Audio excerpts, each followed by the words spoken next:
So what's up mga buds? So karon mga buds, natay multi-tester dire no. So karon guba naman guro ni siya. Kay kuan man ni ako nang ibutang gani scotch tip.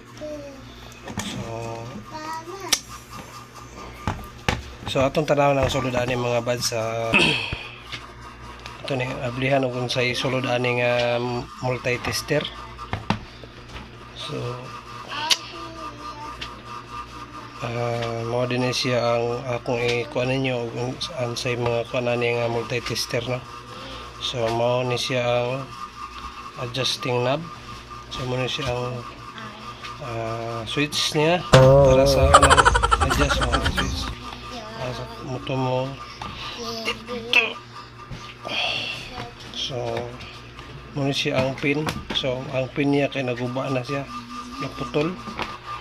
Yan mga buds. So ito ni siya ang tanggalon.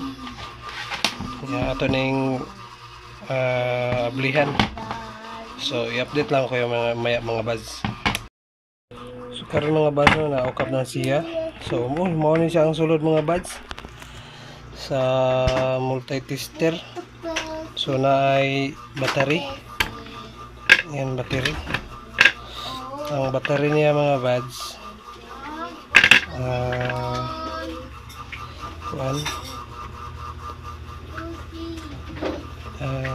King Ever double E 1.5 volt siya mga buds niya, duha ka buok.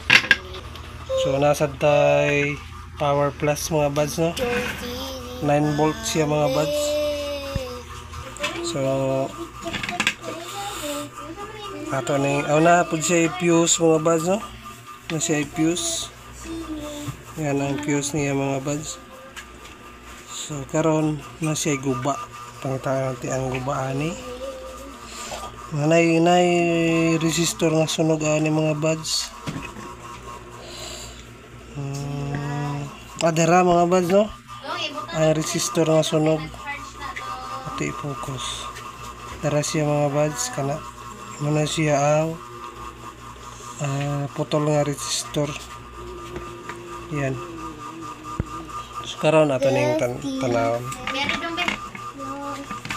Thank you. Yan. Kuha na. May speakers.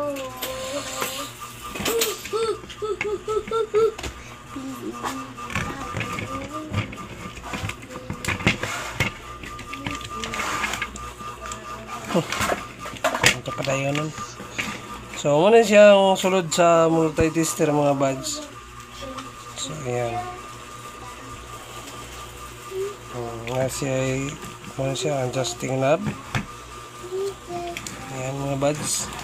So laman ng multi-tester. So thanks for watching. Subscribe.